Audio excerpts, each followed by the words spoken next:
Magandang araw mga kapatid. Meron po akong tanong sa inyo. Stress ka ba? Yan. So marami ang mga tao na nakakaranas ng stress. Yung iba nga kapag hindi kayang i-handle, minsan dumarating dun sa punto na nagwawala. Yan. Minsan yung iba din ay kapag lumala ay nasisiraan ng ulo. So, ngayon ay pag-aralan po natin paano natin i-handle ang stress na ito. Ayan. So, ano po ba yung meaning ng stress? Stress is feeling of emotional or physical tension. Ayan. So, makita natin sa stress, involved dito yung emotional at saka yung physical. Ano po? Yung iba ay pag may dumating na mga problema ay nagiging emotional. Yeah. So kasama na dito yung minsan umiiyak, nagmumukmok sa isang tabi. Ayan. At sa physical naman ay biglang nanghihina, nalulupaypay. So, yan po yung stress. At maaring ito po ay nangyayari sa isang event o dun sa may nagsalita tapos ay pangit ang dating sa atin. Yun, nagkakaroon tayo ng stress. Kaya't nakakaramdam tayo ng tinatawag na frustration.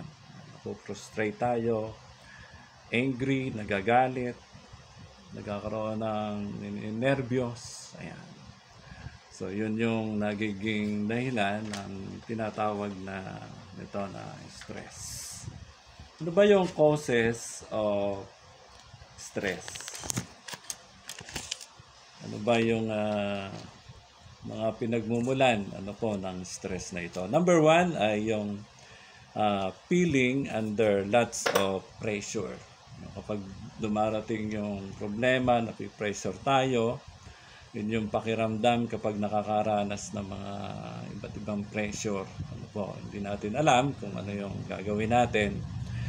Yung ang dami mong iniisip, tapos biglang si teacher magpapa-exam. Yan. Na-stress tayo. So, hindi nakapag-review. Kaya yung mga estudyante, maging ready kayo palagi. So, kahit mga kabataan, na-stress na rin yan. So, yung iba ay hindi pa natatapos dahil sa ipinapagawa, meron ng kasunod. Hindi lang isa, dalawa. Kaya nangyayari na stress. Yan.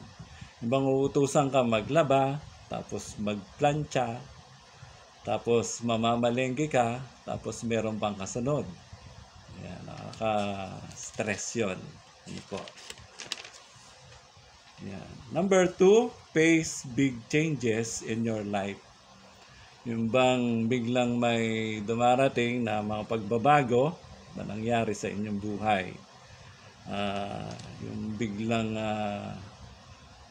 nagkaroon ng sakit sa pamilya, biglang may namatayan, stressful. Biglang naghirap, dating mayaman. So, bumagsak ang negosyo, tapos nabaon sa utang. Yan, stress po yan. Yung biglang tumaba, o biglang pumayat, tapos dumarating yung time na nabubuli. Yan, stressful. Yung personal na nakilala natin ng Panginoon, tapos pinipigilan tayong umattend sa church, at kinakandado yung bahay, stress po yan. Yung bago kang employee sa isang trabaho, tapos ay sa halip na pakisamahan ka, talagang nahihirapan kang pakisamahan sila. So, number 3 ay yung tinatawag na worried about something. Yung nag-aalala sa kakainin bukas. Yung pagdating mo ng bahay, pagbukas ng kaldero, walang laman. Yung bigasan ay halos isang salok mo na lang, ano, yung isasaing, paano bukas, yon. Nagwo-worry tayo. Worry dun sa pambayad ng bills, ano. Yan, doon sa mga maniningil na kapag kinatok na yung bahay, sasabihin mo sa anak mo na walang tao dito. Yan. So, stressful po yan. Yung mga nag-exam, ano po, at umaasa na makakapasa, pero ang dumating na grade ay 79.99. Ano, dapat 80 yun eh. So, bumagsak doon sa 0.01 na lang. Yan. Stressful po yan. So, nag-aalala, ano, yung mga nanay na nag-aalala, hindi pa nakakauwi ang anak. Ano, 9 o'clock na. Yan, nakaka-stress. Kaya yung mga kabataan ay makinig doon sa magulang. Hindi yung kung saan tatambay, dadaan pa. Hindi nyo alam, nakaka-stress na kayo doon sa inyong na-stress kayo. Na-stress yung nanay nyo, ano, dahil sa inyo. Yan, yung iba ay iniwan ng kasintahan, hindi makamove on, yan, stress.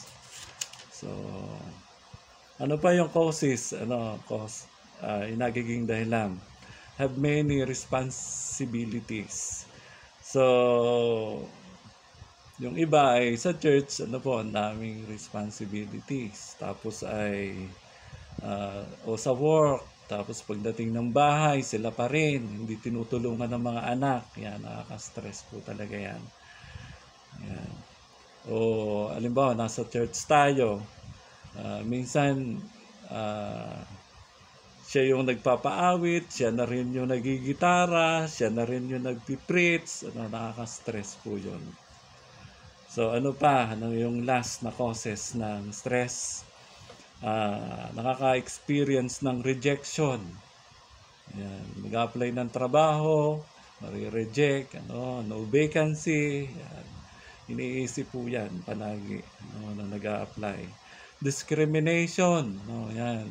Yung iba ay sa kulay, ano, parang allergic kapag katabi ay maitim. Minsan ganun. O yung iba ay nambubuli. Yan. O kaya yung tinatawag na hate, ano, kinakasukulaman. Parang pag makikita siya ay palaging ano, kung ano-ano sinasabi, ano, yung iba ay nag-a-abuse, abuso. Yan. So, nanlalamang sa kapwa. Pag tayo nakaranas ng ganon, na-stress tayo.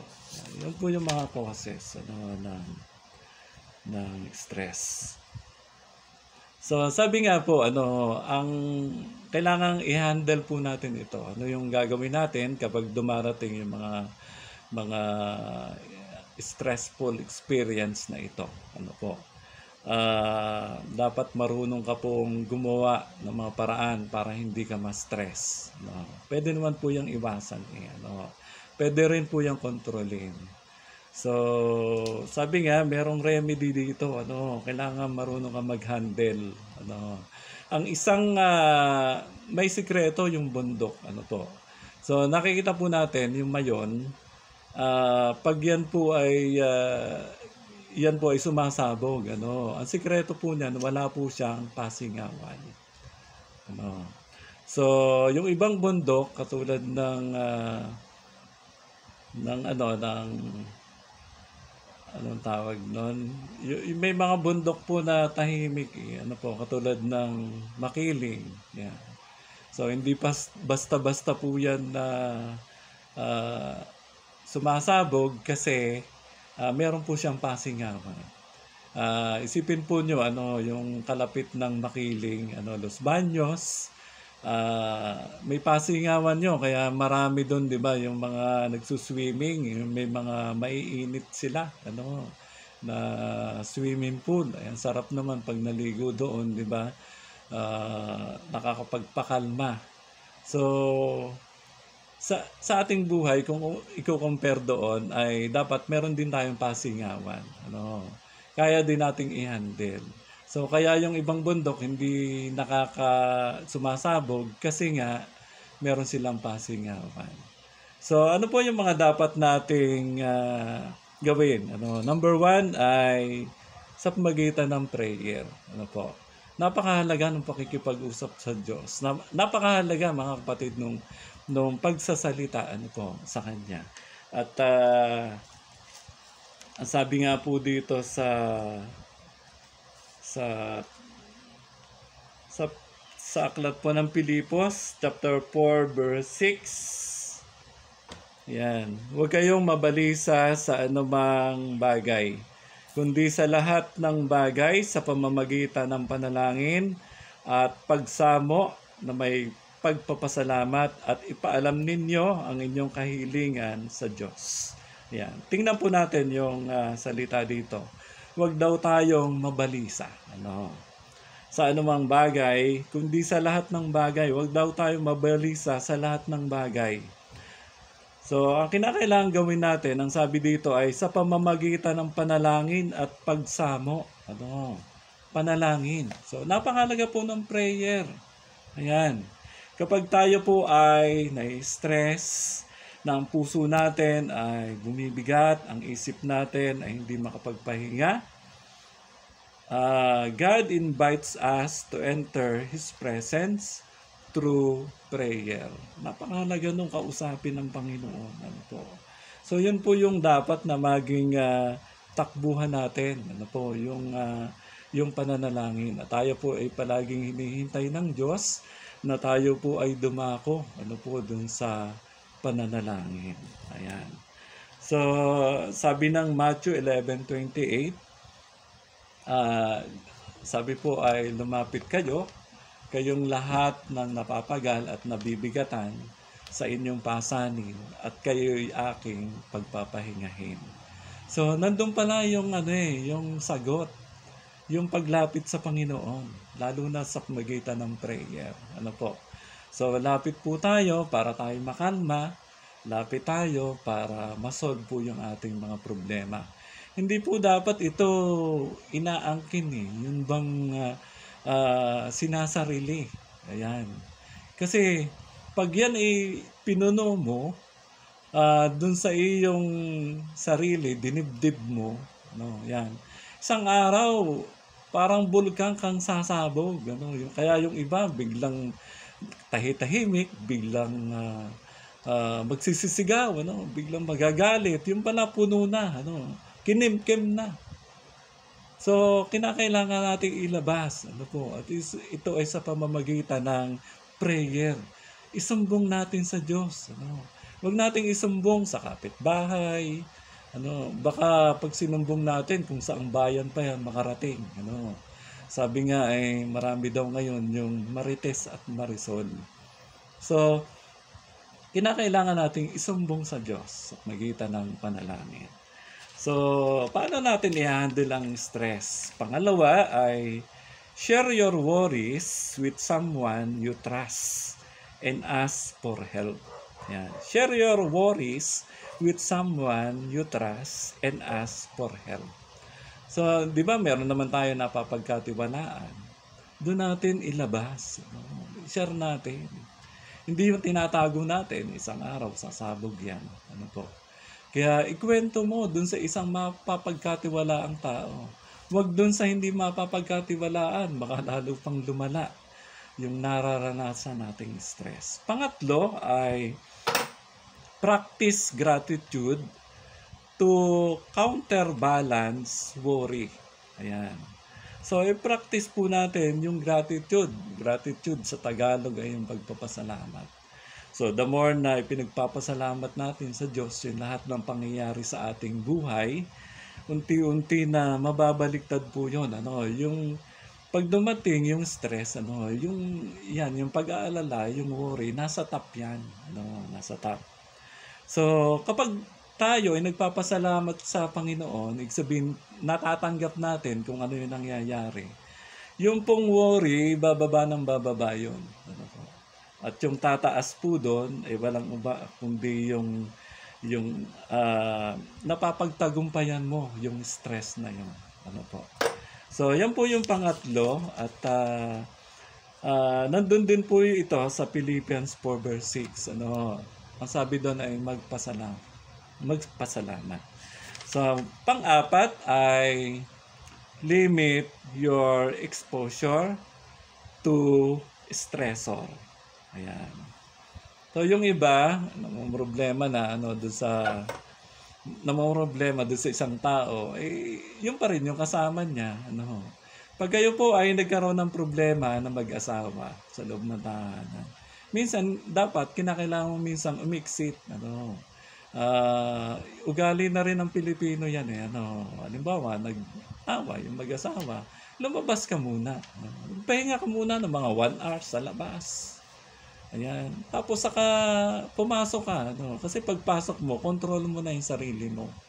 So, pag yung, halimbawa, asawa mo, ganun pa rin, ganun. Tahimik ka naman. Para na sa ganun, ay hindi lumalaki yung problema. So, kapag sa trabaho naman, ganun din. Isip ka ng paraan na kailangan ilimit mo yung exposure dun sa stressor, dun sa nagbibigay ng stress. So, gawa ka ng paraan, pwede kang, halimbawa, nasa loob ka ng bahay, nagkagalit yung mag-asawa.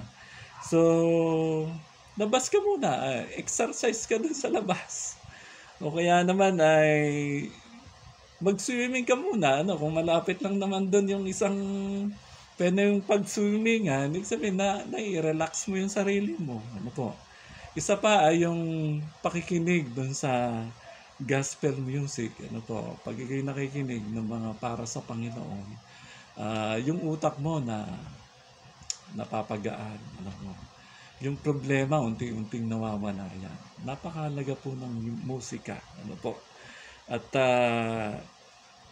ayan po yung ilan sa dapat gawin. So number 5 ay ito yung isang napakahalaga din. Magbasa tayo ng Biblia. God's word repeatedly reminds us why worry and anxiety do not come from God.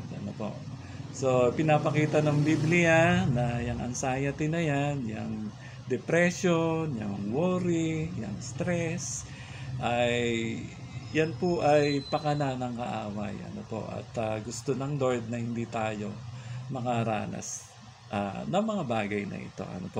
So, meditate on the truth of Scripture at invite natin yung Holy Spirit na sumama sa atin pong buhay. So, ilang lamang po yan dun sa ating mga may share ngayong araw na ito. At sabi nga po ay nawa sa ating buhay, hindi po tayo ma-stress. Bigay natin sa Lord ang lahat ng ating alalahanin, ang sabi ng Matthew 11 verse 28. So, nawa po dun sa ating mga na-share ay meron po tayong natutunan. At mangyari lamang po na paki-subscribe ang channel na ito, Tips and Reminder. So, ilan po yan sa mga tips at saka mga reminder, paalala sa atin na sa ating buhay, marami man tayong naranasang problema. Pero ang isang masasabi ko sa iyo, huwag kang bibitiw sa Panginoon. So, hayaan mo na yung problema na yan, dumaan lamang sa harapan mo. Sapagkat merong Diyos na tutulong sa lahat ng nangyayari sa atin pong buhay. So, yun lamang po at sa Diyos po ang papuri.